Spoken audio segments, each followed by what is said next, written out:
Nada a ver com a nossa aula, né?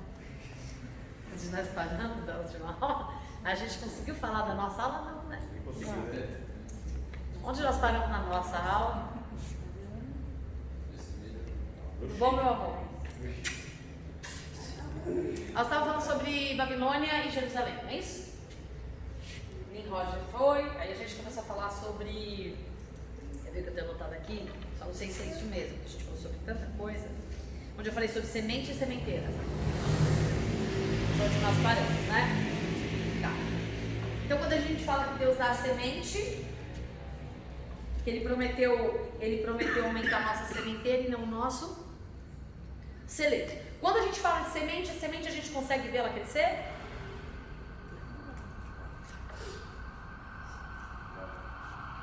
Como é que a gente sabe que é uma semente frutífera ou uma semente infrutífera? Depois, E se a terra não for boa? não vai. E se a semente é boa, mas a terra não for boa? Não vai crescer, não vai crescer. Eu não gosto de... E se a semente for boa, a terra for boa, mas o agricultor, quem cuida da terra, não for bom?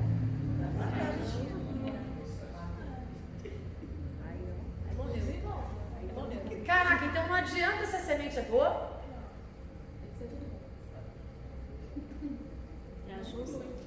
Para que dê frutos. Senão não dá fruto. Mas assim, ele pode até dar fruto se a terra for boa, se o agricultor é bom. Mas se a semente for ruim, Não vai dar fruto bichado. pode dar fruto. Pode, mas dá fruto. Se a semente for ruim, mas a terra for boa, e o agricultor for bom, ela pode dar semente. Não vai dar semente, não vai dar frutos bons. Vai dar bichinho. Mas ela vai dar fruto. Por quê? Porque a terra é boa e o agricultor é bom. Agora, se eu pego uma semente boa numa terra ruim, Deu ruim. deu ruim. Se eu pego uma semente boa numa terra boa, mas o agricultor for ruim, Deu ruim, porque não é. caraca, mano, então a gente tá numa encruzilhada aí. Agora, como é fácil uma semente ruim crescer numa terra boa, quando o agricultor é bom? É por isso que a Bíblia fala que o joio e o trigo crescem juntos. É por isso que ele fala que ele é a videira verdadeira. E o pai é o agricultor. Exatamente. Quando a gente está falando de semente e sementeira, que a gente está estudando o Pentateuco, a gente está falando disso. Você pode perceber que os 5 livros, que o conjunto de livros do Velho Testamento são 5 livros, ele é a base de conduta civil, moral, religiosa, de todos os judeus. Porque eles não creem no Novo Testamento. E se nós formos comparar nós cristãos com os judeus, quem é mais cristão? Judeus. Então tem alguma coisa errada, vocês concordam comigo? Porque eles só têm os 5 livros, né? Nós, como base de vida, nós temos o Pentateuco, nós temos os livros dos profetas maiores, nós temos os livros dos profetas menores. E profetas maiores e menores não é porque um profeta é maior do que o outro, não é isso. É porque os seus livros são maiores do que os outros. As coisas que aconteceram, a profecia que ele falou, ou que ele trouxe, foi maior que o outro, só isso. Mas não existe no reino de Deus melhor do que o outro. Conteúdo literário que é maior. Isso, obrigada, Célia. Exatamente, conteúdo só. Então, nós temos profetas maiores, profetas menores, nós temos o Talmudim, nós temos como é que chama? Salmos, que são as poesias, que são as canções, que são salmos. Nós temos Cântico dos Cânticos, são os livros românticos, os livros poéticos. Nós temos Jó. Nós temos os livros proféticos, nós temos a profecia, nós temos epístolas, as cartas paulinas, nós temos os evangelhos, e a gente consegue ser ruim. E os caras só têm 5 livros e conseguem ser melhor do que a gente. Por quê? A semente é ruim? Mas se ele não crê em Jesus, ele aqui é melhor. Mas existem judeus cristãos, né? Estou falando em questão de conduta, não estou nem falando de salvação. Salvação é graça. Vai ter judeu salvo que crê em Jesus. O Porque Jesus é o único caminho. Não tem outro. Não vai adiantar nada. Não tem outro. Você pode saber tudo. Não pode seguir todo o rito religioso, pode cumprir toda a lei. Paulo disse isso. Eu sou irrepreensível na lei. Não tem ninguém melhor do que um cumpridor da lei do que eu, Paulo disse. Mas todavia ele fala a respeito de si mesmo. Se não for a graça, se não for por Jesus, nem eu me salvo. Então isso é claro. Mas não estou falando de salvação, estou falando de conduta. Conduta cristã. Conduta cristã. Estou falando de conduta. Estou falando de posicionamento. Porque se o Velho Testamento é base de conduta, e ele equivale ao Novo Testamento, e eu falo que ele é muito apocalíptico, ele é muito profético. Se eu faço uma comparação do Velho Testamento para o Novo Testamento, se eu faço uma comparação do Gênesis, como a gente tem feito, com o Apocalipse, a gente está muito ruim. Em questão de conduta. A questão é que o bom é que a salvação é pela graça. Mas a Bíblia é muito clara. A graça, ela é só o poder que Deus me dá. O que é a graça? É o Espírito Santo que se move em nós. É uma da multiforme graça de Deus que opera em nós, que nos leva para a salvação, correto? Porque Apocalipse é muito claro, ficarão de fora. Muitos. Ficarão de fora. Ele dá uma lista dos que ficarão de fora. Aí se você compara os que ficarão de fora com a lei mosaica, é muito diferente. Eu acredito que os judeus, eles são mais cristãos que nós, em termos de comportamento, por causa disso, por causa da lei. Eles não acreditam na graça.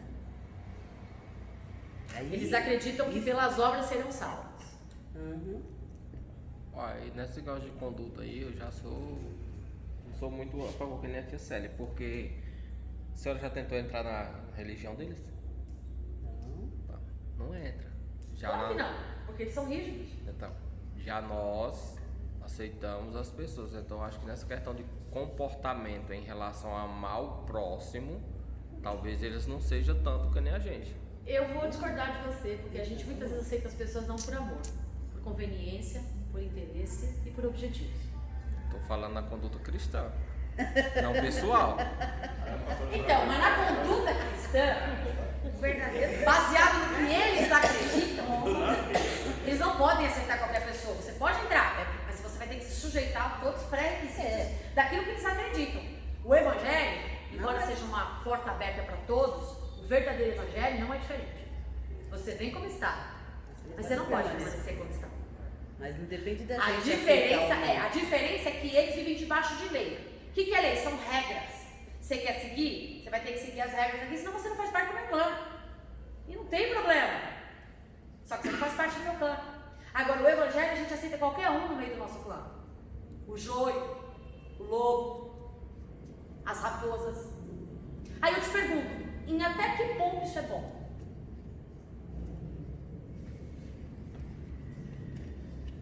É retórica? Não, é perguntando pra você mesmo. Até que ponto isso é bom? Ué, a questão Que não foi, é... meu irmão? A gente tá dando oportunidade pro povo aí, né? Então, mas a questão... Mas não é a gente que dá. É isso que eu ia falar, a questão não é Mas ser Deus não usa bom quem? ou não. Deus não usa quem, pastor? Você quer uma pastora? Ele usa pedra, se ele quiser. Não, ele quer usar vocês. Não, ele quer Não. usar, ele quer Quantas usar, pessoas ele você- deseja usar. Não, eu sei, mas quantas pessoas você deu oportunidade que é joio e trigo? Quantas? Não, gente, mas não é Você nem não, questão você de sabia que era joio. eu ou você dá. É Só Jesus. ele vai separar o joio do trigo. Exatamente, Só- ele. Não, mas Ele você tem terminou, consciência deixa das coisas. Você já tem no evangelho. Posso falar sinceramente? Nós erramos quando damos oportunidade para as pessoas despreparadas. Porque a Bíblia é muito clara. Eu mato o despreparado e mato, através do despreparado, as pessoas que ele despreparou, achando que está preparado. Biblicamente falando, nós não podemos aceitar. Então, mas não aceitar dando oportunidade. Mas no nosso meio, quem somos nós? Não, acabei de falar, a porta ela é aberta, tá? Para quem quiser vir. Jesus ele andava, uma multidão seguia. Questão de fazer E o próprio Jesus falou, deixa crescer o joio e o trigo. Tá? Se é Quem que vai? E aí a questão, quem vai arrancar o joio do meio do trigo? ele falou assim, Porque assim, só ele conhece o joio. Se é por mim, deixa que fale. Porque joio canta, Joio prega. joio profetiza, Eu tava pensando nessa joio passagem. ora mais que nós se bobear. É. Joio ora, Joio conhece a Bíblia se bobear mais que nós todos. Aí você acha que joio é aquele que tá quietinho, que não faz nada disso. Eu prefiro lidar com gente transparente do que lidar com gente... É um mistério, né? Mas, gente, o próprio Jesus fala, ele que vai separar, não somos nós. Então eu não vou estar julgando você, nem você me julgando. Não pode. Primeiro Não, tira a trava do nosso olho. Então Mas não a existe. a pessoa em oração, não é igreja que ora, que intercede, a própria pessoa acaba saindo do meio. Acaba saindo. É que a gente, veja só, a gente está falando de semente e sementeira, É, tá? porque A gente não está falando de julgar pessoas. Agora, quem exerce a mordomia, que nós somos chamados, todo mundo tem um propósito, mas cada um tem um chamado destinado para uma situação, certo? Quando você tem, maior a sua responsabilidade, quanto maior a sua posição, que é menor no reino de Deus, porque quanto maior a sua posição diante dos homens, no reino de Deus ela é menor. Por quê? Porque é para serviço. Quanto maior for a posição no reino de Deus, mais você tem que servir. A gente fala, no geral, a humanidade ela inverteu um pouco isso, mas biblicamente falando não. Maior no reino é aquele que serve. Então, se eu sou pastora, meu dever não é ser servido, é servir. Eu não estou aqui para ser servida, eu estou aqui para servir, entendeu? Estou dando exemplos, tá? Agora, antes de eu ser pastora, eu sou Lilian. Antes de eu ser Lilian, eu sou apenas uma mulher que Deus colocou no mundo. E como uma pessoa que Deus colocou no mundo, Ele me deu personalidade, Ele me deu características, Ele me deu virtudes e também me deu defeitos. Porque a virtude ela é contraposta a defeitos. Um só existe por causa do outro. O mal só existe porque existe o bem. Se não existisse o bem, não existiria o mal. Então só existe o bem em contraponto do mal. Estou me dando como exemplo para vocês entenderem. Acontece que eu nasci para ser perfeita. Deus criou a Lívia, a imagem e a semelhança de Deus. Nasci para ser perfeita. Mas no DNA do homem já existia o pecado. Então a minha carne, por causa já foi colocada neste mundo, eu já sou tendenciosa ao pecado. Mas eu tenho a oportunidade de deixar com que o Espírito Santo more na minha vida e assuma o controle. Se o Espírito Santo vem, mora na minha vida e assuma o controle, esta vida da Lilian natural, ela deixa de existir e passa a existir uma nova vida. Percebe? Então eu não passo de um barro, de um boneco de barro, de terra, eu não passo de um boneco de terra vermelha andando por aí, conduzida por quem? Pelo Espírito Santo. Isso se eu nascer para uma nova vida. Quando nascemos para uma nova vida, toda a velha natureza deixa de existir. Isso é teoricamente. E na prática, como isso funciona? Assim, o velho homem, ele sabe nadar? Ele sabe nadar, o velho homem sempre tenta controlar a nossa vida. Aí nós, como seres humanos, começamos a achar que porque Deus nos deu uma posição, a gente é dono dela. Tem gente que não gosta nem, por exemplo, apóstolos. Eu conheço bispos, que na minha concepção, Lilian, não tem apóstolos, não tem bispos, são pastores, mestres, na minha concepção pessoal. Mas eu respeito, eu respeito cada litúrgica de igreja, denominacional. Então, por exemplo, você chega no bispo e fala assim, ô fulano de tal, opa, bispo, tem gente que se magoa? Peraí, o bispo é só uma função, eu não sou a minha função, eu tenho nome, meu nome é Lívia, o fulano tem um nome, o nome do fulano é João, por exemplo, o que ele faz é só uma função. Só que tem gente que dá mais valor pro título do que pra pessoa. É idolatria. Hã? É idolatria, né? Sobre essa pessoa. Não, mas eu tô falando a própria pessoa. A própria pessoa. Tem tantas pessoas que casam É ego. ele se acha que é Isso é ego. É, meu gente. Ele se acha, né? Não é. Aí tem dois contrapontos, meu irmão. Tem gente que se acha e tem gente que é ignorante, né? Porque aprendeu errado, ensinaram errado, ele cresceu debaixo de uma liderança errada. é aonde entramos, aonde nós entramos e começamos a aula. Semente boa, semente ruim, numa boa terra, num bom agricultor, mas ela cresce e dá fruto ruim. Então, eu posso colocar qualquer pessoa para pregar? Não. Posso colocar qualquer pessoa para ministrar? Não. Na igreja, na casa de oração? Não. Eu tenho essa responsabilidade. E eu louvo a Deus que a Verdade de Vida, ela não tem essa coisa, chama fulano de tal, chama pregador de seu texto. Nós temos o cuidado de só colocar a gente para pregar que a gente conhece. Não é porque são perfeitos. Porque ninguém é perfeito. Não é? Não vai, não, nós não somos perfeitos.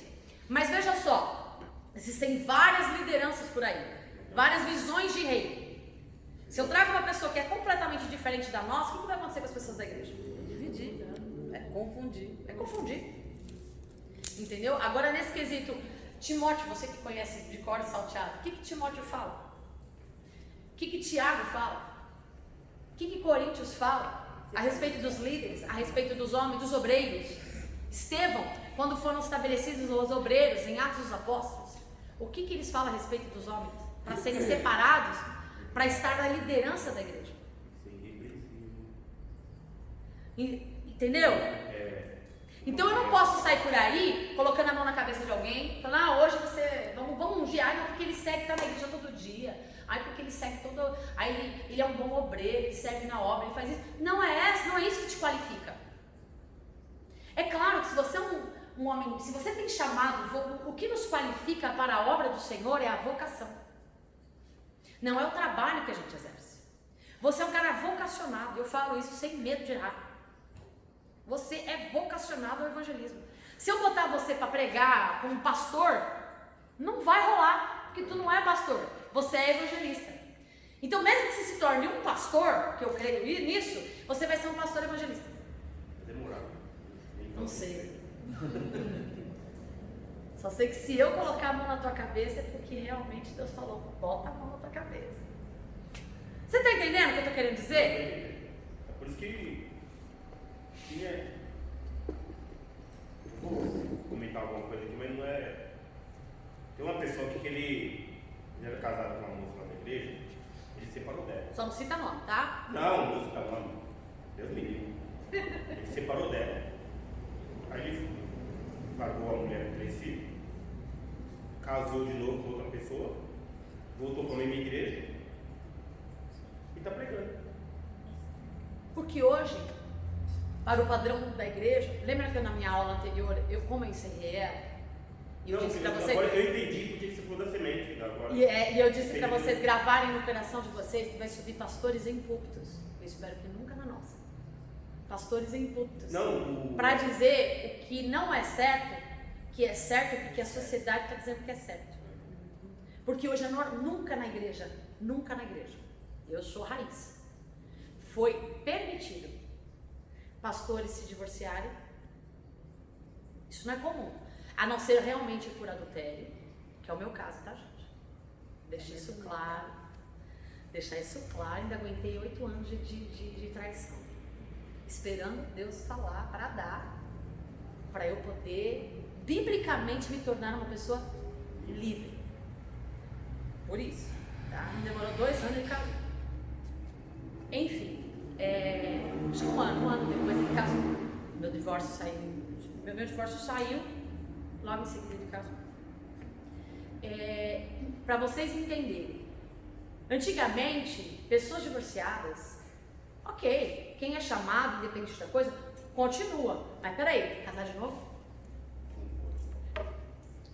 A Bíblia fala que não. Não, e o pastor chegou para mim e falou assim, mas o que você acha, Eduardo? Eu não acho nada, mas a Bíblia fala que não é. Você Falei percebe? pro pastor, a Bíblia, que era meu pastor, a Bíblia fala que não é, pastor. Então o que você está falando para mim? Mas hoje virou moda. Pastores, homens de Deus, destruíram seus casamentos, destruíram seus matrimônios, por incompatibilidade de gênero, por a convivência não ser legal, problemas financeiros. Mas quando a gente casa, a gente já tem essa noção. Porque isso, não. A gente está vivendo novos tempos, só que a Bíblia não mudou. Então, isso aí não justifica esse negócio aí não. Casou, já tem que pensar, se casar, já sabe que se não tiver traição é pra sempre. Irmão, eu tô apta pra casar de novo, viu? Hã? Eu tô apta pra casar de novo. Não, você já tá livre. Você tá Eu estou livre pra casar de novo. E se Isaac casou até 75 anos, eu posso casar. Você tá livre, você tá livre. Eu tô livre pra casar. Você tá livre, salvo. Mas, biblicamente falando, sim. Mas aí existem questões pessoais que cada um tem a sua opinião pessoal. E biblicamente, como eu estou dando aula, eu não posso dar opinião pessoal aqui. Aqui eu estou para ensinar a Bíblia e não para dar opiniões pessoais. O que eu estou querendo dizer é que cada igreja tem a sua doutrina. Antigamente, doutrinariamente, um pastor, um presbítero, um evangelista, um líder da casa de Deus se divorciou, quais são as razões? Adultério, está livre, pode continuar exercendo seu ministério.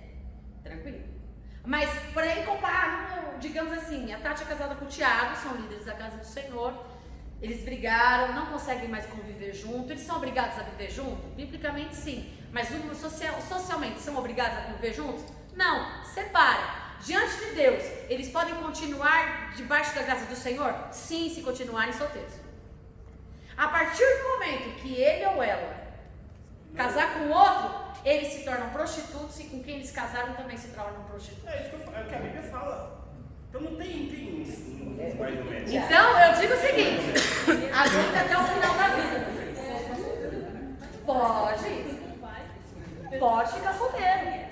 Pode ficar solteiro. Nós tivemos, eu não vou citar, mas nós já passamos no nosso ministério, aconselhamos, orientamos. E a pessoa, não, vou ficar solteiro. Você já sabe como é, sabe a situação, ninguém mandou casar. Nós orientamos, não casa. A pessoa quis casar, insistiu em casar. Nós aconselhamos, não casa. Casou.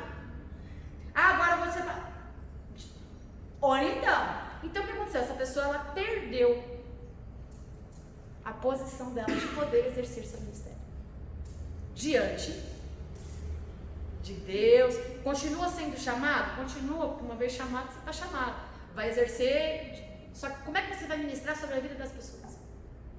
Há uma coisa espiritual que pesa muito sobre nós e que hoje as pessoas não estão levando em consideração por causa da sociedade. O que é comum lá fora nunca pode ser comum aqui dentro. Ficar é pecado, mas lá fora é comum. É normal. Ah não, a gente vai ficando, a gente vai ver se vai dar certo e depois a gente assume um compromisso. Biblicamente falando, você está em pecado.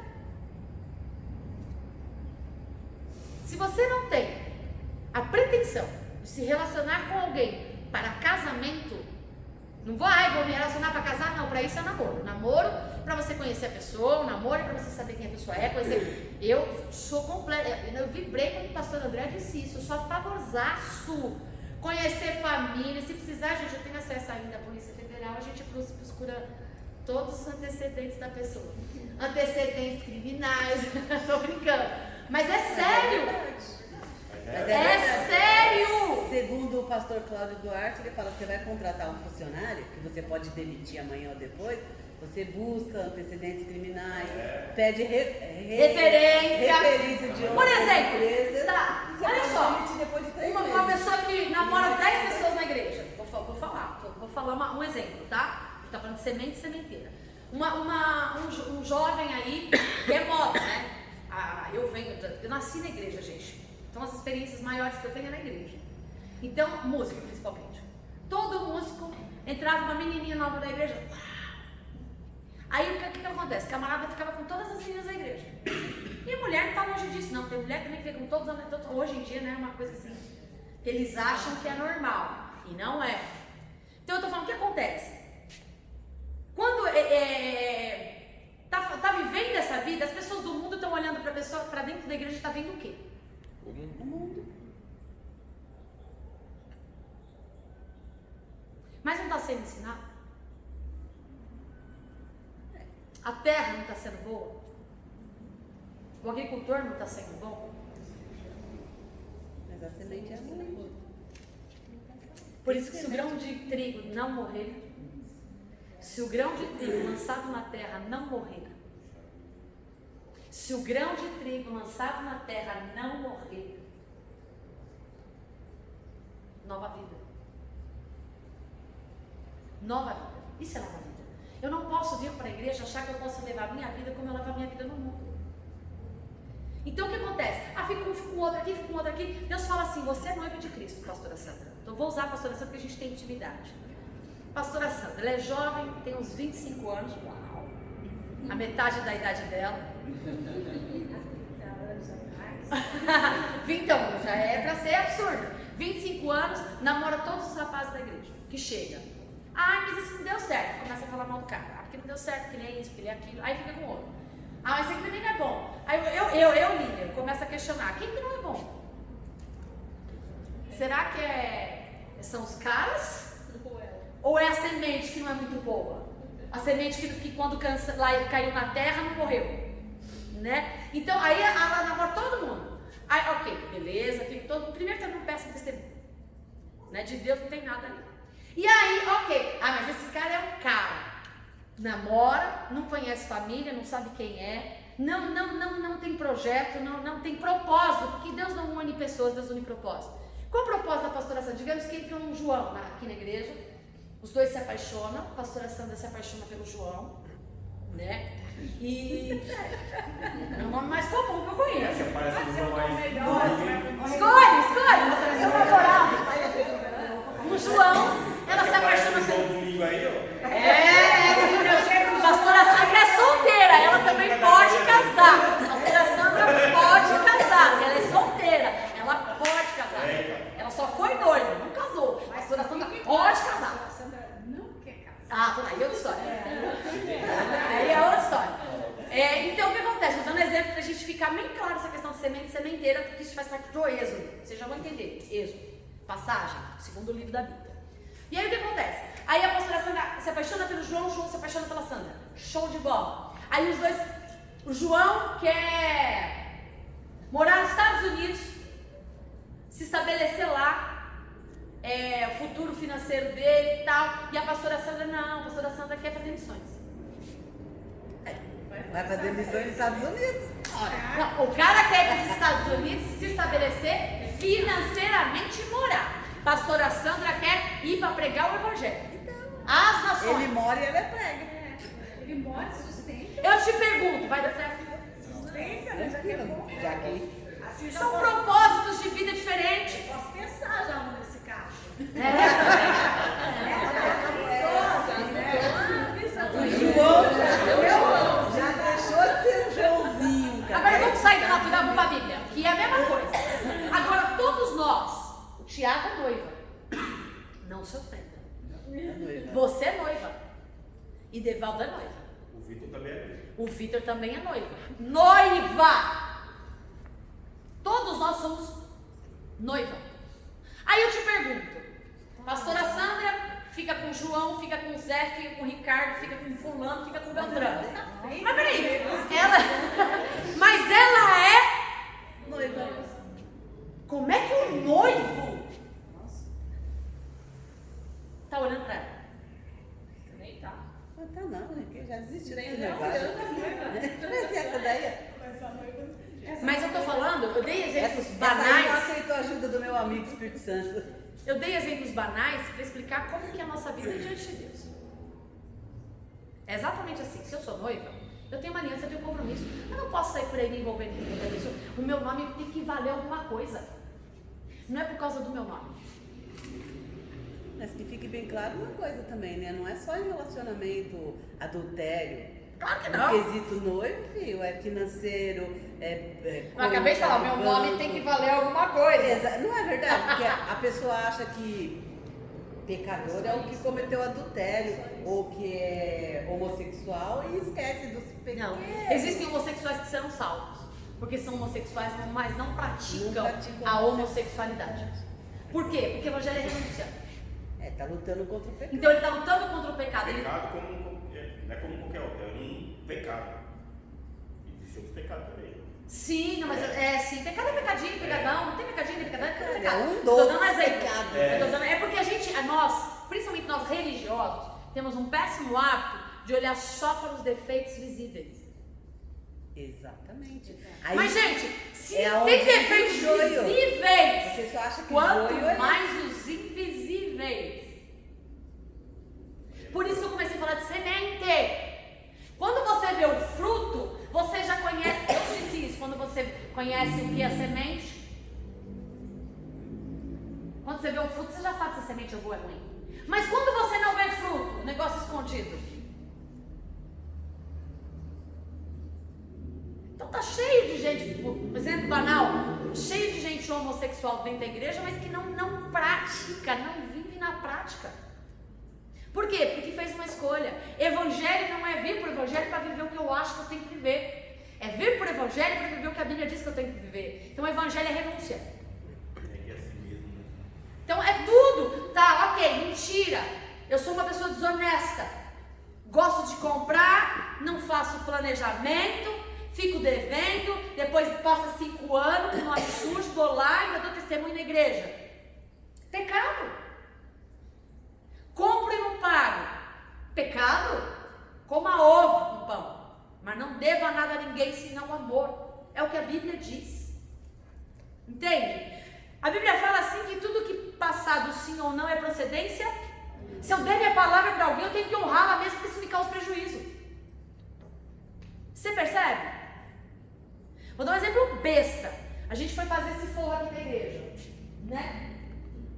E eu contratei um cara e a gente conversou com o cara. E o cara deu um desperto pra cima de mim. Porque a gente contratou forro assim. E o cara não tinha forro assim, só tinha forro de PVC. E o cara veio pra cá. A pastora Sônia não estava aqui, eu falei, não foi isso que a gente contratou. Ele foi lá no meu trabalho, manda ele vir pro meu trabalho. Eu falei, por lei eu tenho 7 dias. Pra não, até porque eu não precisava fechar, porque eu não tinha assinado um negócio nenhum. E o que eu fechei, o que eu negociei foi de isopor, não foi de PVC. Aí a mulher, ai, pelo amor de Deus. Pra honrar a minha palavra, eu comprei o forro de PVC. Pra mim. Percebe? Porque a palavra do crente tem que ser o quê? Sim, não. Eu poderia fazer uso do meu direito legal? Poderia. Mas e a minha palavra?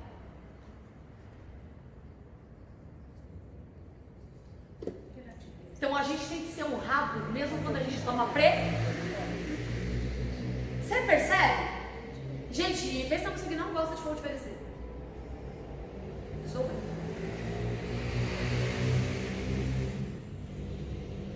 Mas a palavra do cristão é o quê? Sim ou não? Se eu falar, eu vou estar, claro, você com contexto imprevisto. Aí qual é a tua obrigação? Me desculpa, eu não vou estar. Vocês estão entendendo? Gente, o que isso tem a ver com o Pentateuco? Tudo. Êxodo, passagem. Acabamos de falar igreja Babilônia, acabamos de falar igreja Jerusalém, acabamos de falar do fim do tempo. O que isso tem a ver com o fim? Jesus está voltando. Ele vai vir buscar um povo. Ele vem buscar a noiva. Ele não vem buscar a adúltera. Ele não vem buscar a prostituta. Ele vem buscar a noiva adornada. Então o Pentateuco tem tudo a ver com o Novo Testamento. Tem tudo a ver com o Apocalipse, tem tudo a ver com a volta do Senhor. Sabe por quê? Porque quando Nicodemo chega diante de Jesus e fala assim para Jesus: o que eu tenho que fazer para alcançar a vida eterna? E eu sigo toda a lei. O que eu tenho que fazer? O que Jesus responde para ele? Nicodemo. Nascer da água e do Espírito. Nascer da água do Espírito. Como nós nascemos do Espírito?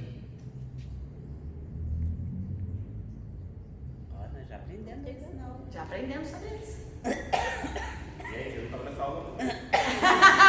Vamos voltar lá. Êxodo, o que significa Êxodo? Não, vamos para a Bíblia. Estamos estudando Pentateuco. Êxodo, o que significa Êxodo? Vamos lá, Pentateuco.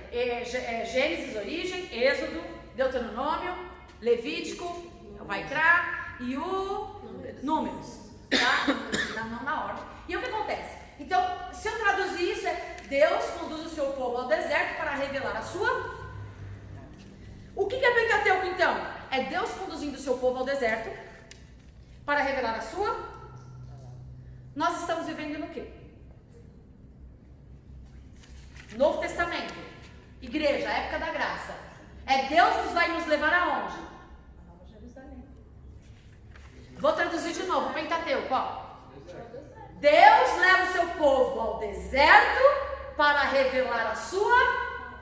O que é que Deus vai fazer com a gente hoje? Deus vai nos levar para revelar a sua. Mas a palavra está revelada. Tá. A palavra está revelada. E quantas pessoas leem a Bíblia e não tem ela revelada? Então o que Deus vai fazer? Levar as pessoas ao Deserto. deserto. Para quê? Para revelar a sua palavra. Deus leva o seu povo ao deserto para revelar a sua palavra. Revelar a sua palavra para fazer com que eles entrem aonde? Qual era o propósito de Deus em levar o povo para o deserto e revelar a palavra dele? Para que eles entrassem na nova? Qual é o propósito de Deus em nos levar ao deserto, revelar a sua palavra, porque só assim poderemos entrar aonde? Então o único jeito de nós entrarmos na Nova Jerusalém é Tendo a palavra revelada. tendo a palavra revelada. E aonde a palavra nos é revelada? No deserto. E por que a gente reclama do deserto? Porque é quente.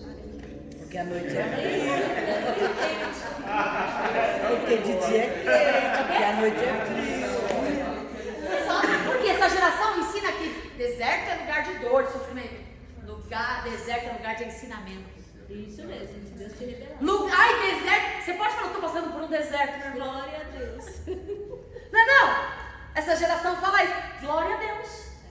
Porque é no deserto que Deus vai revelar a sua palavra. É no deserto que Ele vai mandar uma nuvem. É no deserto que Ele vai mandar um maná diário. É no deserto que Ele vai mandar o fogo para te aquecer. É no deserto que você vai ver o mar se abrir. Quando a gente fala de deserto, qual a primeira coisa que vem na nossa cabeça? Dor e sofrimento. Sede. Isso! Amei essa. Revelação. Revelação de Deus. Sede, deserto. Ótimo, vou aproveitar essa deixa. Deus nos leva ao deserto para que tenhamos sede dele. Boa. Sede dele, sede de Deus. Porque o que falta para essa geração hoje não é informação. Aí o que Jesus fala para nós? É deserto. Deveria essa Nunca mais terá sede. A água é Jesus. O que essa geração precisa, da qual nós fazemos parte? Deserto. Deserto. Deserto. Mas ninguém quer. Mas todo mundo quer a Canaã. Sim, a Nova Jerusalém. Mas para chegar a Canaã, Só que para chegar a Canaã a gente vai ter que passar pelo deserto. E a hora onde entra o Pentateuco? Presta atenção. Quanto tempo era para o povo de Israel chegar à terra prometida? 40 dias. Quanto tempo eles demoraram? 40 anos. Quem fez com que demorasse 40 anos? Deus. Porque o povo, em vez de nuvem, o que eles faziam? Murmuravam. Ah, eu quero carne. Pai é tão bom, papai manda carne. Mas ele ainda é muito bom. Não, ele catava assim. Ele já deu tanta carne que o povo passou mal. Vou comer Porque papai é bom. Porque carne. Catava as codornizes e jogava lá do céu. Você viu como o papai é bom? O povo que enche o saco, vá, tanta carne. Vocês não fazem isso, seus filhos? Vocês não imaginam. Vocês não fazem isso, seus filhos? Você não imagina Deus jogando as codornizes lá de cima, na cabeça do povo? Porque se fosse eu, jogava. O povo folgado. O povo folgado. Presta uma outra coisa, presta muita atenção no deserto. Isso é revelação para nós. Presta atenção. No deserto o povo trabalhava? Ah, eu acho que sim. Fazer o quê? Ah, cuidava eles. Eles se cuidavam. Eles levaram as Peraí. O que era, irmão? não é isso? O que eles faziam no deserto? Armava tenda, desarmava tenda. Armava tenda, desarmava tenda. Mas ia fazer o quê? Deus que cuidava deles e dos gados. Pensa só, no deserto, Não podia fazer nada. quem provê a comida? Era Deus, eu tô falando pra ela aqui. E a gente se mata de trabalhar. Não, eu preciso fazer. Filho, quem faz? Onde é o deserto mais próximo mesmo? Eu também tô, meu irmão. Tô também procurando. Por quê? Porque nós aprendemos, gente, temos que trabalhar. Porque Deus não tem negócio com gente preguiçosa. Digno é o trabalhador do seu salário. Mas olha só o problema de Deus. Deus com a tem questão, com que Deus tem problema? Ah, tá. Na questão do trabalho. O que te leva a trabalhar? Tem gente que trabalha para viver. Tem gente que vive para trabalhar. Tem gente que vive por causa de ganância. Mas ó, trabalho para viver. Vivo para trabalhar. Qual que é a diferença desses dois? Trabalha para viver e vive Porque para eu trabalho o suficiente para eu me manter, para eu viver. Agora, a pessoa que vive para trabalhar, ela trabalha dia e noite. Mas quem trabalha para viver também não tem vida, tem? Vai fazer o técnico, já trabalha para viver. Ué, quem vai? Vai viver de fé? Não. Aí você vai falar, vai ter cabo por bico. Então nós estamos aqui Trabalhar o no suficiente para pagar as nosso contas e sinuca de bico. Então, mas aí você não trabalha para viver. Trabalha para viver. Você, não, é diferente. Eu trabalho para viver, porque eu pago quem faz as dívidas? Então, dependendo da dívida que você faz, você tem que trabalhar. Você se torna escravo. exato. Não, gente, não sou contra trabalho porque eu sou um alcohólico. Não o quê? Não tô falando isso. Eu preciso também me policiar muito, entendeu? É verdade. Falou um palavrão aí? Fala, traduz em português. Policiado no trabalho. Mas, pastor, eu encontrei um amigo meu, ele é da outra igreja. Um amigo meu, ele falou isso mesmo, ele falou assim, eu trabalho demais, eu vou na igreja, não dá tempo. Eu tenho uma certa dificuldade. Aí me Então, bateu tristeza. mas por quê? Aí você fala, meu, se eu não pagar minhas contas, quem vai pagar? Tá certo. Agora, quem mandou você fazer as dívidas? Você percebe, gente? Vamos ter objetivos, vamos fazer planejamento, desde que isso não tire a minha vida. Sabe por quê? Você vai trabalhar, vai envelhecer, vai ficar doente, não vai curtir nada e você passou a vida Nossa, eu falei isso inteira agora há pouco dentro do trabalhando. ônibus pro Senhor. Então, você não pode trabalhar para viver e nem viver para trabalhar. Você tem que trabalhar. Somente isso. Eu trabalho. Mas você tem que ter tempo Somente pra... Eu falo isso, isso só pra trabalho. mim. Eu falo isso pra mim. Eu preciso ter tempo pra cuidar de mim. Eu preciso ter tempo pra... Eu amo teatro. Eu preciso ter tempo para o teatro. Eu preciso ter tempo pra sair pra comer uma pizza com os amigos. Eu amo Mas ainda não tem jogar dinheiro pra conversa fazer fora. tudo isso no trabalho. Aí eu pergunto, não tem dinheiro por quê? Porque eu tava trabalhando? Não tava. Não, eu fiz dívida. Aí eu trabalho pra pagar dívida. Eu falo, Quem errou? Quando você tem tempo pra Ah, curtir, mas você se tem eu dinheiro não pra pagar fizer a dívida, eu também não vou chegar a lugar nenhum. Quem te disse? Quem te disse? Por isso que eu não faço dívida. Sabe por quê? Só pago Vou dívida. falar uma coisa que eu vivo isso. Eu vivo isso. Eu vivo isso. Não é do muito trabalhar que a gente vai conquistar as coisas.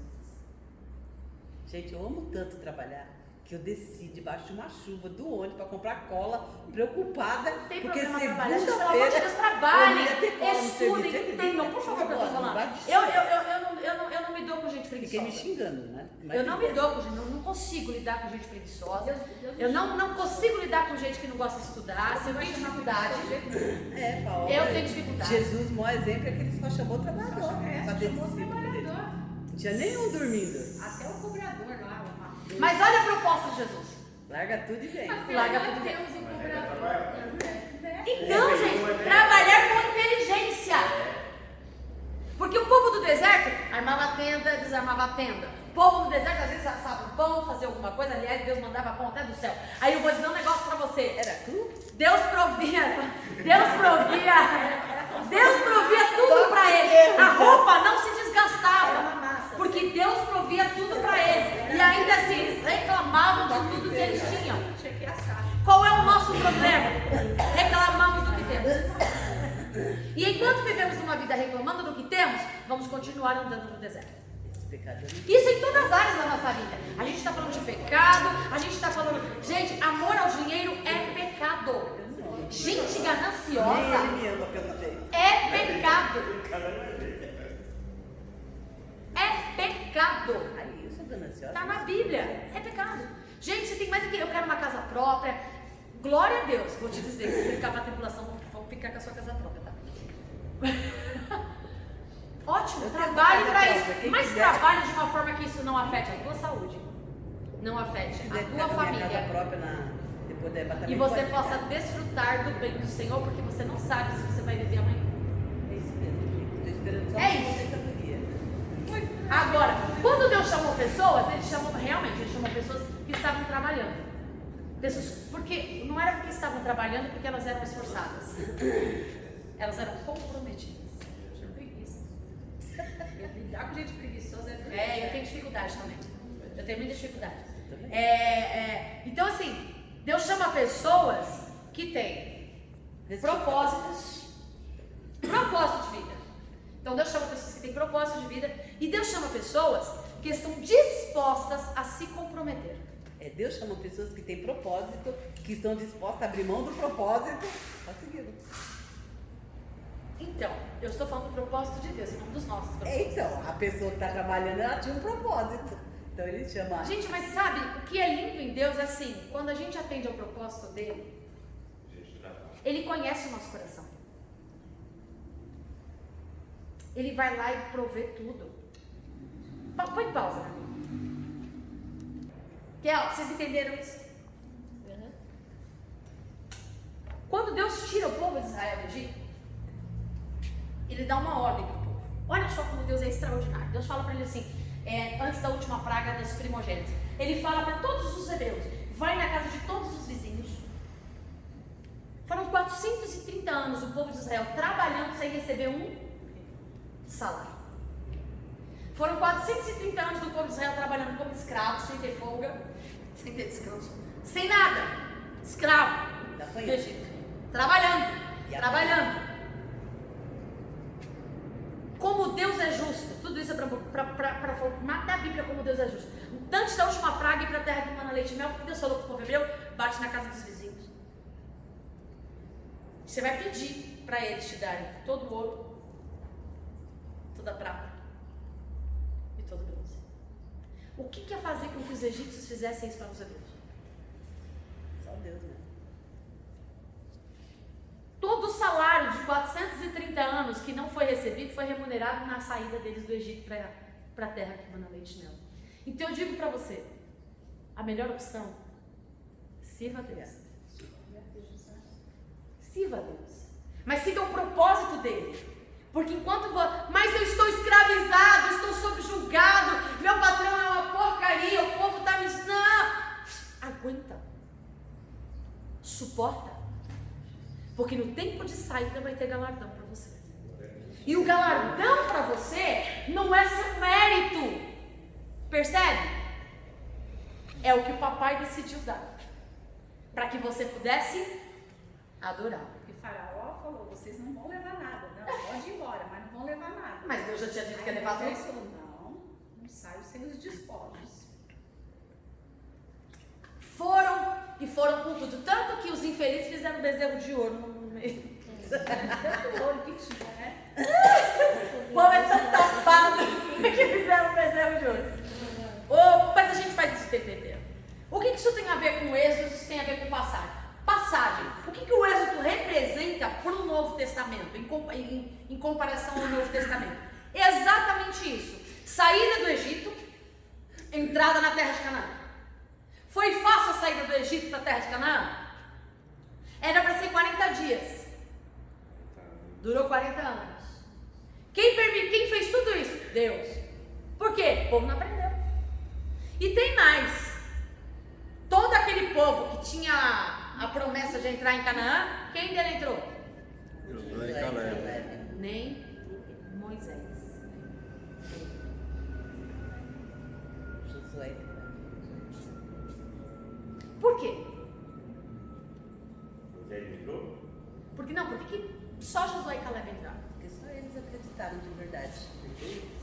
Dos 12 foi eles que acreditaram lá. Meio de E todos. todo o povo, porque o povo não levou em consideração Josué e Caleb e quiseram apedrejá-lo. Foi. É visão, né? Só os José só viu dois. dificuldade, eles não, eles viram solução. Nós somos peregrinos nessa terra. Essa terra aqui é o nosso deserto. Na verdade, vou trazer já a simbologia do que representa o Egito, que é o mundo. O que representa o deserto é a nossa caminhada cristã em direção à terra Que mana leite. que mana leite e mel. Você quer um exemplo do que a gente vai passar? É simples. Egito, caminhada no deserto, para a entrada na terra de Canaã. Egito é o nosso passado. Egito é o pecado, é o mundo. A vida, Porque o povo estava no deserto falando, ai, que saudade da cebola. Antes da conversão, Antes o da Egito. Quanto tempo? Porque 40 dias seria suficiente para Deus arrepender. Olha só, Moisés. Por que Moisés demorou 40 anos para ser chamado na sarça? Por exemplo, Moisés ele cresceu no palácio. A Bíblia diz que ele cresceu em toda a ciência, todo o conhecimento, toda a sabedoria. Todo tipo de deuses, todo tipo de conhecimento. Moisés tinha dos egípcios. Ele conhecia a história dos hebreus porque ele nasceu em Joquebede, certo? Ele sabia. Quando ele mata o egípcio, ele foge. Porque ele falou, vão me matar. Mas ele era quem? Ele era qualquer um?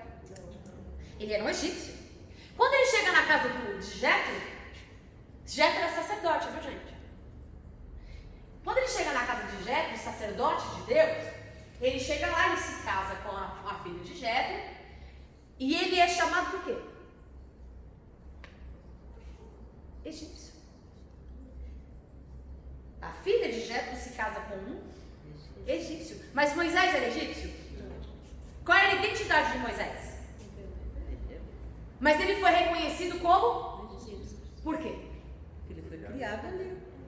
Costumes, trejeitos, forma de pensar, atitudes, tudo do Egito, tá tudo a ver com a gente tá falando. 40 anos. 40 anos para aprender tudo do Egito e mais 40 anos para desaprender tudo que aprendeu no Egito. Nossa vida é assim. Nós crescemos neste mundo, somos influenciados por esse mundo, nós temos todo tipo de coisas erradas que vem do mundo. Quando a gente chega na casa de Deus, como somos vistos? Como mundano. Percebe? Vocês estão entendendo? Aí eu preciso ser mudado. Quando Deus chama Moisés na sarça, ainda tinha sandália. tira a sandália para o lugar que você diz é santo. Mas olha só, eu vou lá falar com o faraó e vou dizer... Eu sou quem? Quem é você? Eu sou. Mas eu sou quem? O Deus dos seus? O Deus dos seus? O Deus dos seus? Pais. Quando ele chega na família de Jetro, para Jetro, pela vivência dele, pelas atitudes dele, por quem ele era um. Quando ele chega diante de Deus, Deus sabe qual é a identidade real dele. Quem não sabia era Moisés. Estava confuso. Ele acreditou, ele foi criado. Ele foi criado. Ele sabia que ele tinha nascido do povo hebreu, tanto é que ele mata. Ele sabia, toda a história dizia que se levantaria um libertador. Ele sabia que a promessa se cumpriria na vida dele. Mas ele ainda estava numa crise entre Egito, entre o jeito dele e o jeito de Deus. Quando ele foi mudado? Quando ele encontra com Cristo e aí começa todo o processo. Percebe? O que isso tem a ver com a nossa vida? Deus já preparou o libertador. Quem é o libertador na nossa vida do Egito? Jesus. Então Moisés representa quem? Jesus. Nós fomos chamados do mundo, das trevas para a maravilhosa. Então nós saímos das trevas do Egito. Deus falou, vem cá que agora eu vou te levar para uma terra que manda leite e mel. Qual é a terra que manda leite e mel? A Nova Jerusalém. Então Deus nos chamou, Senhor, eu quero seguir como meu Senhor, eu quero seguir a vida contigo, e agora eu quero caminhar em direção a essa Nova Jerusalém. Fechou. Vou. Beleza, e a caminhada? Tem que destronar todos os ídolos de Faraó, dos egípcios. Mas quem vai fazer isso? Eu. Fica tranquilo. O que você tem que fazer? Fecha a porta. Não se envolva. No dia da última praga, faz uma ceia com todo mundo, marca os umbrais da porta e prepare-se para sair. Não é isso que está escrito lá? Ele diz assim, coma a ceia rápido. Gente, o que eu estava lendo essa semana eu achei muito legal, porque eu nunca tinha tentado. Verdade, ele falou assim, coma rápido a ceia, mas coma preparado para sair. O que Deus está dizendo? Qualquer momento, não piscar de olho. Você viva hoje preparado para sair. Porque o libertador já se levantou. Os deuses egípcios já estão sendo destronados. Quem são os deuses egípcios? O que fala no Apocalipse sobre a vingança do Senhor? Sobre os cálices. O dia da ira. Hã? Gente, Deus vai destruir ídolo por ídolo. Não vai ficar pedra sobre pedra. E o que Deus fala? Eles vão conhecer quem é o Deus do meu povo. Isaías 48, que é onde eu ia a partir daí. Lê pra mim Isaías 48, a parte onde uma nação de... Não era Gênesis? A Gênesis.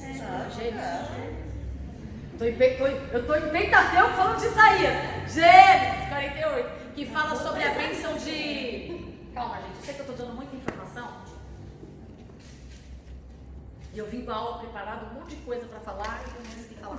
Pois é, eu também não anotei nada. Eu também. E tinha muita coisa pra anotar. Coloquei só a data. A senhora passa por e-mail. Tem tanta coisa pra falar. Anota aí. Sobre semente e sementeira. Semente é boa em terra ruim. Eu tô falando sobre isso, né? E tô falando não só sobre isso, eu tô falando sobre Gênesis. A gente tá estudando Gênesis, a gente tá estudando o Êxodo. Quando Deus chama Abraão e ele fala assim, que serão benditas todas as famílias da terra, ele levanta Isaac. Isaac tem 2 filhos. É aí que começa.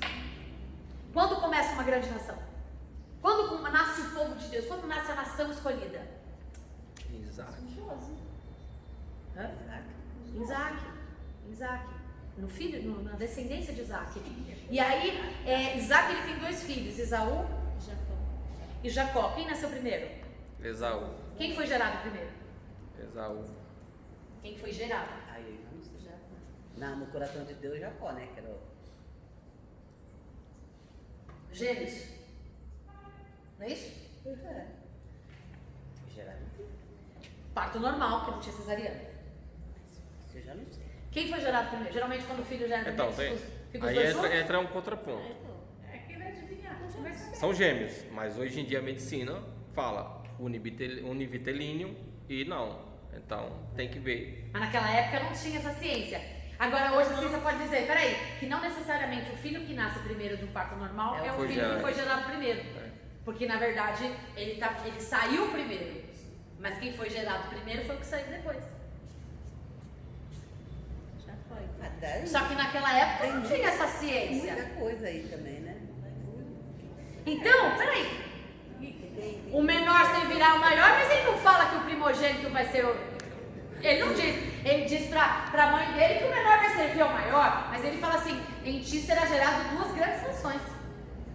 Foram geradas, mas quem gerou primeiro?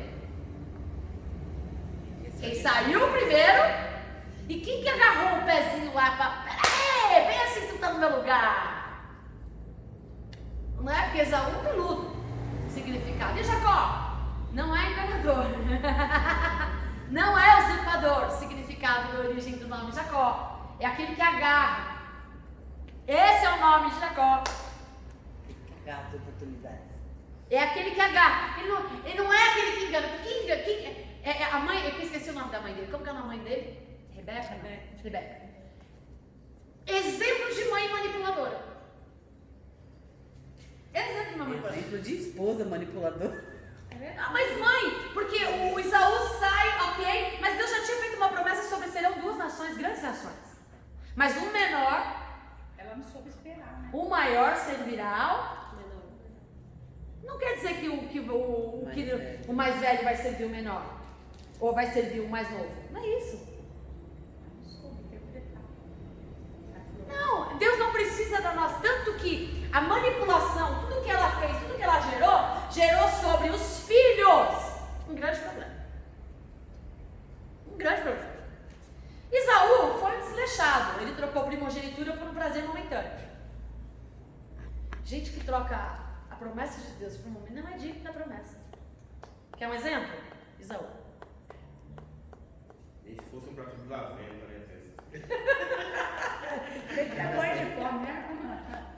Percebe? Vamos negociar qualquer outra coisa? Ele era dramático, né? O que me vai me valer a primogenitura se eu morrer de fome? Nossa, que drama que ele fez, né?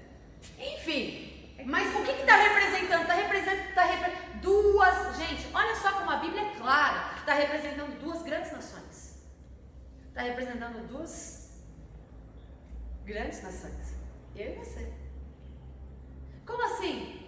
Você é aquela pessoa que está na presença de Deus, tem a promessa de Deus e troca a bênção de Deus por qualquer coisa?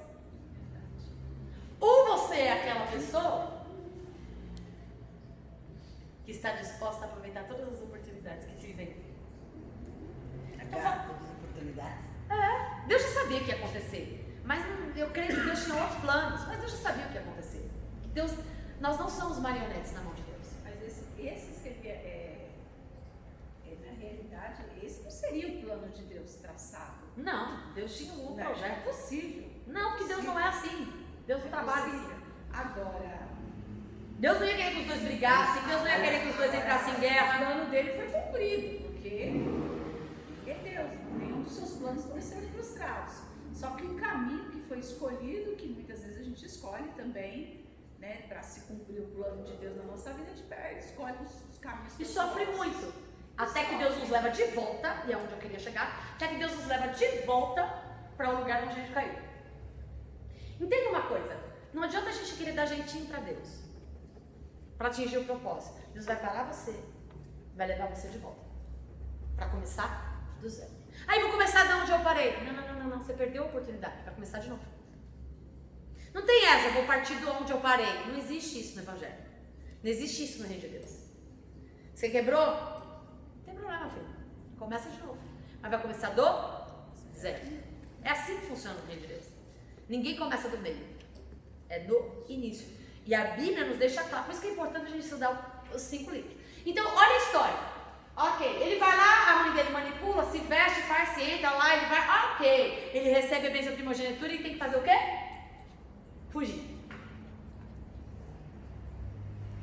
Não é isso? Foge durante anos, vai para casa de Labão. Por quantos anos ele trabalha para Labão?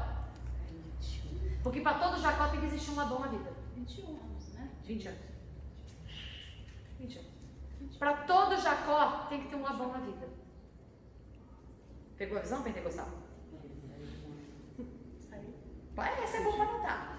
Para todo Jacó tem que existir um Labão na vida. A lei da semeadura, amiga. Você plantou, você colhe. Plantou semente, vai. Não só isso, gente. Porque tem coisa que a gente não planta, a gente vai colher do mesmo jeito. Claro, aí já Para todo Jacó tem que existir um Labão. Para toda madeira tem que ter uma lixa. Por quê? Deus não levou o povo do Egito ao deserto para tratar o caráter deles? Eu estou falando lá, isso está mais à frente. Antes, Deus já começa a estabelecer nações. 2 nações foram geradas no mesmo ventre. 2 grandes nações.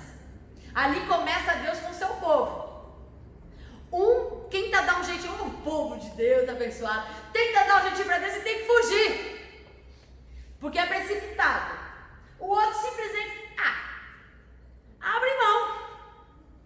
E aí depois ele quer de volta. Porque é assim. Cara de pau. folgado, né? Hã? Folgado. Como nós somos folgados, né? Como nós somos cara de pau, porque nós somos ele, Não, gente. mas é mesmo, a gente é sem noção. É muita sem noção. Eu só não sei em que momento da nossa vida a gente está dando jeitinho para Deus com Isaac, manipulando as promessas de Deus, ou se a gente está com Isaú, trocando as promessas de Deus e Deus por qualquer coisa. É verdade, depois a gente quer, né, tá no top das galáxias, né? Aí depois a gente, exatamente, depois a gente, não, mas é Deus por direito. Filho, você não tem direito nenhum. O único direito que tu tem é um inferno. Mas Deus te tirou de lá. Fique quieto. Pela misericórdia. E diz o irmão, se você estiver lá, já tá de Já volta. tá de bom tamanho. Ei, eu tô nessa vibe, irmão. Eu tô nessa vibe. Satisfeito. Então aí olha o que acontece. Eu tô narrando Periferia histórias. do céu. Eu tô narrando histórias, mas essas histórias, elas têm todo o fundamento com o final dos tempos. Tudo. Vocês leem às vezes o Velho Testamento? Nós lemos o Velho Testamento. Ah, é só uma história. Profetizar sobre a sua vida. A bênção de... Gente, não. Deus desde a criação do mundo já está falando como é que vai ser o fim. Presta atenção. É que a gente está tão deslumbrado com as coisas do mundo que tudo que a gente vê, a gente aplica no mundo. Esquece que as coisas de Deus são espirituais. São espirituais. Primeiro a visão que a gente tem que é espiritual. Depois vai se materializando. Porque é ele que traz à existência aquilo que não existe. Não somos nós. Olha só, ok, ele vai embora, trabalha lá, ele se casa. Tinha que seguir uma regra, né? Recebe a estrábica, casa com ela, ok. Mas ele amava quem? E a Raquel era quem? Estéril. E uma perturbada também, né? Dá o bom Não entendo isso, como ela foi É o roubada. coração, né, filha? Isso não escolhe. Semente boa, semente ruim em terra boa. E aí o que acontece? Tudo bem. Só que aí passa aqueles anos, Deus trata, usa Labão para tratar o caráter de quem? O tempo inteiro, Jacó está sendo quem? Tá no deserto. Ele está onde no deserto? O tempo inteiro Jacó está no deserto. Deseja uma mulher, casa com ele. Trabalha. Trabalha pra caramba e não recebe o seu salário. Trabalha feito um camelo. Não recebe reconhecimento. Assim, não. Você vê alguma semelhança? Escravo. Mas Deus estava fazendo o que com Jacó? Ainda bem que ele reduziu o tempo, né? Não foi os 40 anos. Não, Não, 40 vem depois, né? Jesus estava fazendo o que com Jacó? Aí Deus fala, não, chegou o tempo, acabou. Ele começa a cair em si. Não, vou mudar. Gênesis 48, ele tem filhos. E ele falou, chegou a hora de eu arrumar as coisas erradas, porque não adianta eu ficar fugindo. Porque não adianta, gente. Para chegar na Nova Jerusalém, não adianta fugir. Você pode se esconder a vida inteira. Para se apresentar diante dele, Consertar a sua casa. arruma a tua casa. A promessa de Deus não se cumpriu na vida de Jacó, embora ele era abençoado em tudo. Porque Deus, quando ele renasceu, ele foi abençoado. Deus disse que abençoaria as duas grandes nações. Mas a promessa de Deus não se cumpriu na vida de Jacó enquanto ele não voltou para onde ele tinha que estar. Ele saiu do propósito de Deus. Deus deu uma chance para ele. Volta. O que acontece? Ele vai com os filhos. O mais novo ainda não tinha nascido. Gênesis 48. É onde ele dá a bênção para os filhos, porque ele achou que ele ia morrer. Achei Gênesis 48, onde está o versículo rapidinho. Eu ia começar a aula aqui, mas... Vai terminar aí, né? Você quer que versículo? Eu não lembro qual é o versículo. Quando ele abençoa Efraim e Manassés. Ele pega o filho mais velho e o filho mais novo. Até nessa hora aí divide as duas. Agora, no novo, pois né? os teus dois filhos que te nasceram na terra do Exatamente. Egito, É isso que eu falo. Gente, Deus está em todos os livros, Gênesis, dizendo como vai ser o fim. Ele está no Êxodo dizendo, olha como é que vai ser o fim. Levítico, olha como é que vai ser o fim. Números, olha como é que vai ser o fim. Levítico, olha como é que vai ser o fim. Aí depois ele vem com os profetas, olha como é que vai ser o fim. Deus está o tempo todo nos preparando para o fim. E a gente está preocupado com as coisas daqui. E tudo que a gente deveria se preocupar é o quê? Arma-tenda. Desarma-tenda. Arma-tenda. Desarma-tenda. Calma. Vamos lá, Efraim e Manassés. Achou? Achou 14? Versículo 11. 11. Lê. Israel disse a José: Eu não cuidara ver o teu rosto, e eis que Deus me fez ver também a tua descendência. Então José os tirou dos joelhos de seu pai e inclinou-se à terra diante da sua face. E tomou José a ambos, a Efraim na sua mão direita, à esquerda de Israel, e Manassés na sua mão esquerda, à direita de Israel, e fê-los chegar a ele. Quem é o mais velho, Manassés ou Efraim? Manassés. Ele colocou a mão direita ou esquerda em Manassés? Direita. À esquerda. Esquerda? À esquerda. A mão direita foi em Efraim. O mais novo. Mas você viu que antes ele disse assim que eu vi o seu futuro? Sim. Ah. Vem cá, Thiago e Tati. Vou dar uma exemplo. Quem é o mais velho? Manassés. Manassés. Tiago é Manassés. Quem que é o mais novo? Efraim. Efraim. Mão direita, os dois juntos. Ele chamou os dois filhos, de lado pro povo ali, ó. De lado pro povo. Dá pra pegar eles na câmera? Vocês estão ficando famosos. Não, aqui na minha frente, de lado pro povo. Isso, ó. Quem que é o mais velho? Manassés. Ele, é Manassés. Isso. Quem que é o mais novo? Efraim. Efraim.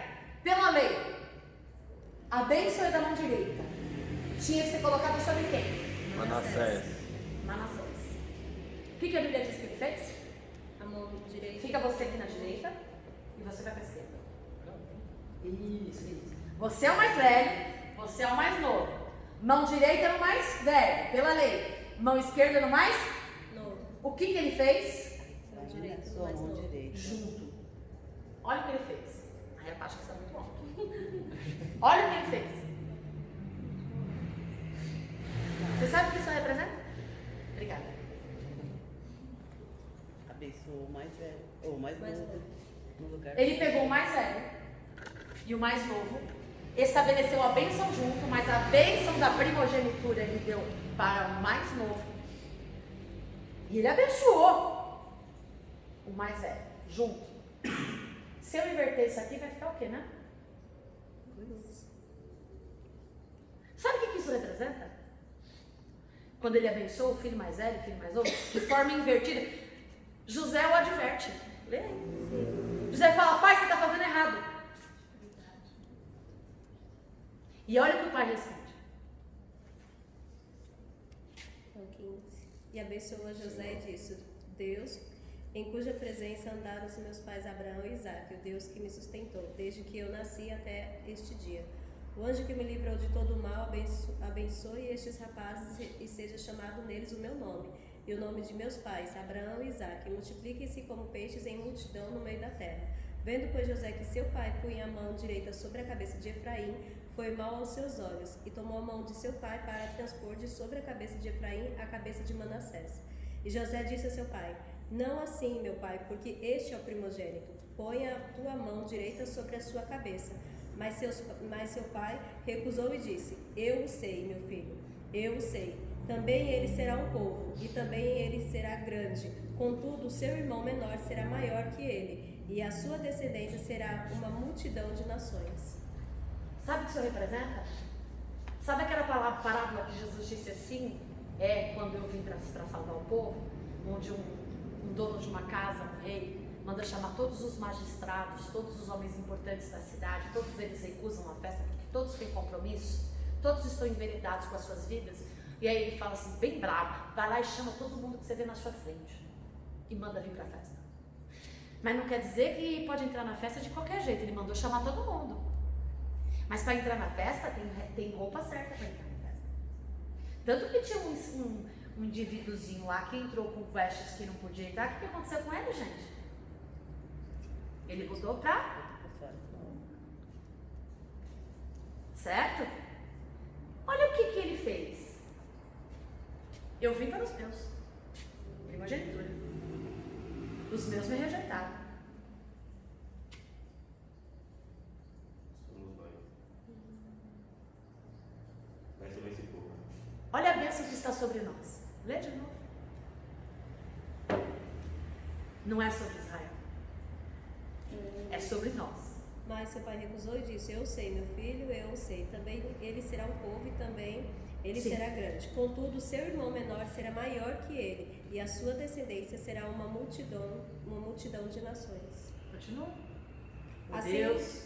os abençoou naquele dia, dizendo: Em ti abençoará Israel, dizendo: Deus te faça como a Efraim e como a Manassés. E pôs a Efraim diante de Manassés.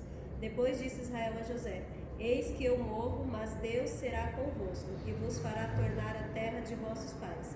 E eu tenho dado a ti um pedaço da terra, a mais do que a teus irmãos. Não, eu quero aquela parte que ele fala sobre a bênção que está sobre Manassés e a bênção que está sobre Efraim. É o 14? É antes, né? Mas Israel estendeu a sua mão direita e a pôs sobre a cabeça de Efraim, e a menor a sua cabeça esquerda, dirigindo as suas mãos para os... Quem era o povo de Deus? Quem é o povo de Deus? Manassés. Quem tem a bênção da primogenitura?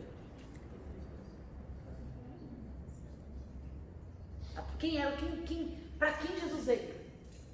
Para nós. E o povo de Israel fez o quê? Rejeitou. Ele seria o primogênito. Ele seria o primogênito. Deus não deixou de abençoá-lo, porque o povo é filho dele. Mas quem recebeu a bênção? Lê aí, olha só. E abençoou a José e disse: Deus em cuja presença estou. andarão os meus pais Abraão e Isaque, o Deus que me sustentou,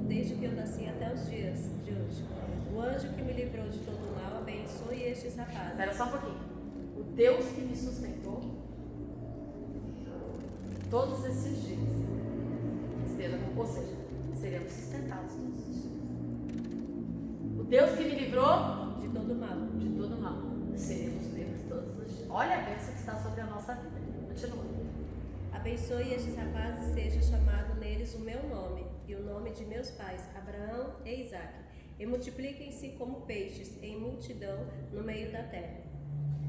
O que ele está querendo dizer com isso? Vamos trazer para os nossos dias. A lei dizia que era para a primogenitura. As regras diziam que tudo seria sobre o seu povo. Mas essa primogenitura vai para quem? Para nós. Isso quer dizer o quê? Não, a bênção está sobre os dois. Mas a bênção da primogenitura está sobre quem? Sobre os cristãos, na verdade. Mortos com Cristo, Jesus. ressuscitados com Ele. Graças a Deus. E aí ele fala assim, olha a promessa de Deus sobre a nossa vida. Eu vou te sustentar por todo o caminho. Assim como ele sustentou, mesmo lá na casa de Labão, porque para todo Jacó tem um Labão. Mesmo você encarando o Labão da sua vida, fica tranquilo, porque o mesmo Deus de Isaac. E olha só, verão em você um nome que quando olhem para ti, olha a referência que ele faz. Reconheçam o Deus do Abraão. Isaac. Por que 3, gente? Faz menção a quê? A Trindade. E quando olhem para você, não veja você, mas se lembre do Deus Pai, do Deus Filho, do Deus Espírito Santo. A Bíblia é clara. Vai. A Bíblia é muito clara. Posso colocar um adendo aí, pastor? Coloque, filho. Segundo a cultura deles lá, não sei dos egípcios, né, mas dos judeus, quando tipo, eles casam, a mulher quando dá filho, não é dela nem da família dela, é neto do pai. É isso mesmo. E aí o pai também passa a não ser nem pai dele, porque ele acaba sendo filho do avô. É como se fosse filho do avô. Porque No nós somos, Egito também não exatamente. entrava, porque José seria hebreu, né? Sim. Então será que essa cultura não foi através de José e por isso que ele falou isso também? Porque José foi um escolhido para um propósito. Ele E não nós se tornou somos. egípcio. Hã? José não se Não, tornou. não se tornou egípcio, ele foi coitado. Então, justamente por isso que eu estou falando, porque ele era hebreu. Será que essa Sempre foi cultura hebreu, não porque a foi? herança estava. Mas ele era filho de quem? De Jacó, e a bênção estava sobre ele de quem? Jacó. Olha só, quando Jacó ele toma essa, ele abençoa os filhos, ele está indo para onde? Para a morte. Sim. Porque ele está indo para resolver a vida dele. Ele falou, eu não posso mais ficar fugindo de Esaú. E se eu encontrar com Esaú, meu irmão vai me matar, ele tem todo o direito de me matar, porque o que eu fiz está certo. Mas ele decidiu encarar. E é nesse momento em que ele decide encarar, quem é que para a gente no meio da noite, no meio de um deserto, coloca uma pedra para dormir? Fala sério. E ainda chamou esse lugar de Betel, casa de Deus. Por quê? Porque ele sonha, vê uma escada que subia. Descia. O que Deus estava falando assim? Por que Deus mostra para ele uma escada?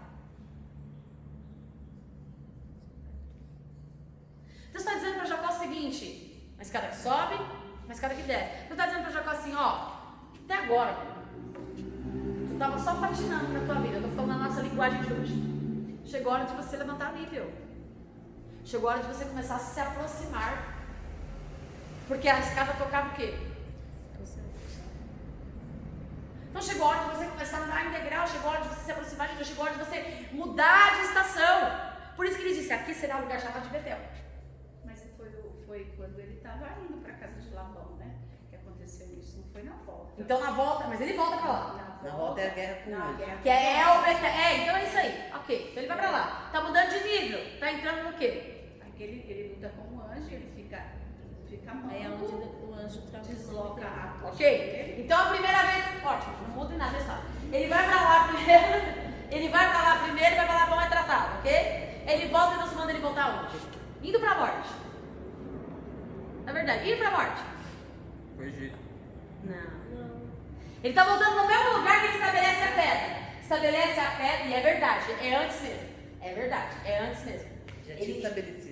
Eu já tinha estabelecido que ele passaria, é verdade, é antes mesmo. Ele vai pra lá, sofre e volta. Falou, agora eu tô indo pra morrer. Já abençoei os meus filhos, porque ele achou que ele não ia sobreviver. E ele vai, e ele tem um encontro com um anjo, que esse anjo é uma teofania, que é a representação do próprio Cristo. Né? Aí entra umas coisas melodramáticas que acham que ele lutou com o anjo. Isso é só uma figura de linguagem, tá? Não houve uma luta corporal. Mas é que ele saiu de lá manco, ele sabia.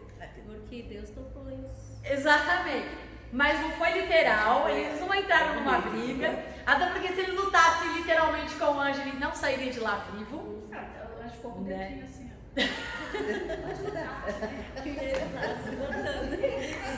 Aí, sem querer, o anjo encostou o dedinho nele, aí pronto. Eu preciso terminar a aula. Então, ele é tocado. E naquele momento ele pergunta o nome de Jacó. Por que ele pergunta o nome de Jacó? Ele já sabia qual era o nome de Jacó. Mas por que ele pergunta o nome de Jacó?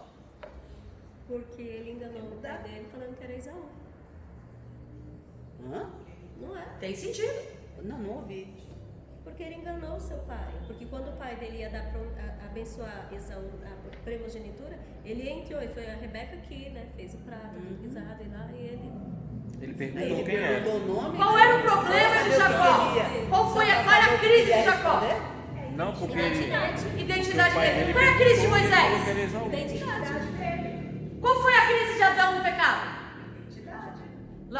De Adão de Adão no jardim do Éden. Ele teve crise de identidade. Crise de identidade. Quando o diabo tenta Jesus lá no monte, o que Jesus estava querendo dizer? Ué, se você diz quem é, dá ordem aos anjos para vir aqui. O que o diabo tentou lutar contra Jesus? Qual era a crise que ele queria gerar? Identidade. Qual é a crise que o diabo tenta tirar de nós? Nossa identidade. E nós somos. Aí eu falo pra ele, meu RG Nossa pode identidade. levar. Não tocando em mim, não é. Nós não somos do mundo. Pode levar, né? Não pertencemos a este mundo. Não seguimos as regras deste Vai dar mundo. 9, O que é normal para este mundo não é normal para nós. Porque o que rege a nossa vida não é este mundo. Então nós estamos dentro da igreja em crise de Identidade. Deus muda. Aí por que o anjo, sabendo que não sabia a identidade dele, era Jacó? Aí quando ele fala, não sou Esaú, né? Porque depois de um negócio desse aqui eu vou falar que eu sou Esaú. Aí eu tô tirando onda.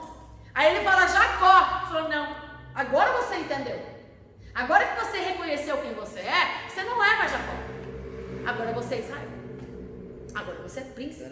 Agora você é que deveria ser desde o começo. Agora você voltou para a origem de quem você deveria ser desde quando eu já tive o propósito de você ser. Porque na realidade ele não se sentia abençoado, né? Mas sempre foi, né? Ele sempre foi, mas não sentia. Mas é porque ele sentia que ele tinha tomado o lugar do irmão, né? Ele era próximo Não para sentia isso, né, Sérgio? Porque a bênção de Deus estava sobre ele desde o nascimento dele, sobre ele e sobre o irmão. Aí, só pra gente concluir. E aí, o que ele faz? Ele volta nesse lugar chamado que é onde eu queria ter começado. Betel, lugar da pedra. Ele estabeleceu um altar, falou Betel. O que significa Betel? Casa de Deus. Deus manda ele voltar no mesmo lugar onde ele começou. E ele faz, Deus fala, ele levanta mais um altar. Casa de pão, Belém. Aí, não, mas é muita informação mesmo. A gente tem que, é muita informação. Aí quando ele chega lá, aí ele fala assim, depois que ele estabelece um altar, ele não chama mais aquele lugar de Betel. Depois vocês acham onde está, eu não tive tempo de anotar. Ele chama aquele lugar de El, o mesmo lugar. De Betel, muda para El Betel. Sabe o que significa? É o Betel. É o casa de Deus. Pô, sabe, irmão? Não lembro não, mas eu lembro, eu já estudei o que é ela. Betel, casa de Deus. El Betel, Deus Na sua casa. da casa. Ai, vou colocar no pé que seja assim. É o Betel. Olha, O E problema eu vou tá- encerrar assim. Percebeu? Tudo isso aconteceu. Tira Egito. Leva. Qual o propósito? Levar o dracma na leite e mel. Deserto. Olha só, Jacó. Para todo Jacó tem que ter um labão na vida. Trata caráter. Vai passar. Deus já estava avisando Jacó. Jacó, tu vai passar os perrengues. Vai, bem feito. Vai lá. Só. Estou indo para a morte. Porque viver o evangelho é caminhar para a morte. Todos os dias. Se você não caminha para a morte, você está seguindo o evangelho errado. Diz o apóstolo Paulo. Todos os dias. Então você está indo caminhar para a morte. Eu aceitei o verdadeiro evangelho. Eu estou caminhando em direção à Nova Jerusalém. Então eu estou caminhando para a morte. Ok. Então o que eu vou fazer? Eu vou abençoar os meus filhos. Eu não sei se eu volto. Ok, quando eu abençoo os meus filhos, eu já vejo o futuro deles. Eu já sei que os que escolheu vai rejeitar, mas que esses daqui vão aceitar e Jesus vai dar a bênção para eles e eles também vão ser alcançados pela graça. Ok, beleza. Tem um encontro real com Deus. Eu não tinha identidade. Deus muda o meu caráter, Deus toca em mim de um tal modo que me marca. Que quando me marca, Ele muda o meu nome. Por quê? Porque Ele mudou o meu caráter. Até então eu era Jacó, agora eu me tornei príncipe de Deus. E aí eu tenho que estabelecer um altar para Ele. Como eu estabeleço o altar? Porque até então, mesmo com Deus, caminhando a minha vida com Deus, antes desse encontro, ao ponto de ser tocado, de ser ferido, evangelho sem marcas não é evangelho. Ele teve que ser tocado, ferido. E quando ele foi ferido, ele entendeu quem ele era. Ele ganhou, ele reconheceu qual era a identidade. E ao reconhecer a sua verdadeira identidade, ele ganha uma nova identidade. A gente tem que reconhecer a nossa real identidade. Não que a gente finge ser, quem a gente realmente é. Para que a nossa identidade seja transformada, a gente tem que reconhecer quem a gente é de verdade. Senão a nossa identidade não será transformada. A identidade dele é transformada. Eu vou voltar no início do nosso Senhor aqui. Até então aqui era a casa de Deus. Eu fazia, eu executava, seguia as litúrgicas, trabalhava, fazia tudo certo. A partir de agora eu não mando mais em nada. Porque agora não é mais casa de Deus. Agora o Senhor é o dono da casa.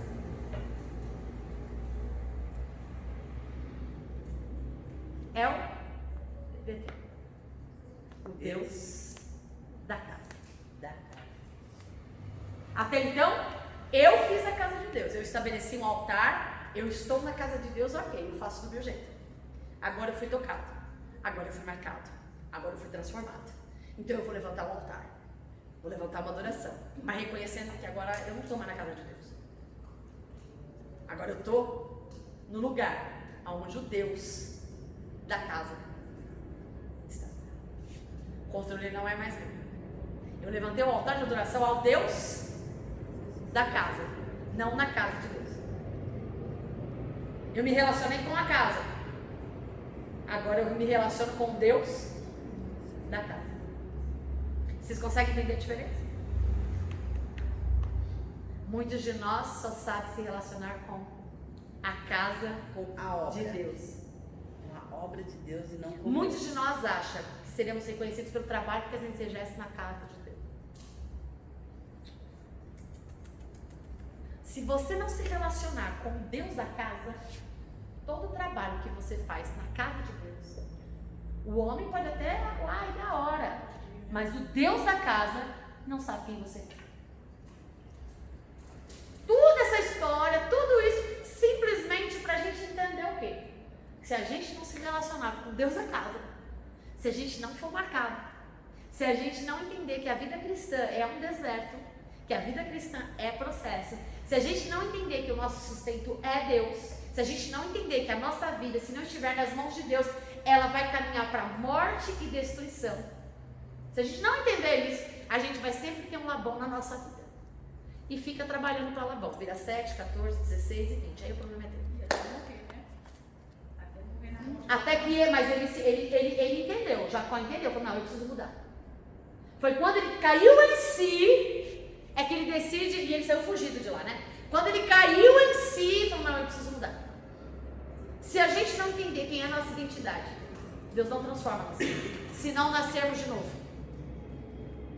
não entraremos na nova geração. Gente, obrigada pela paciência, pela presença de vocês. Desculpa qualquer coisa. Semana que vem, feriado, eu vou descansar. Você acredita já semana que vem? Hã?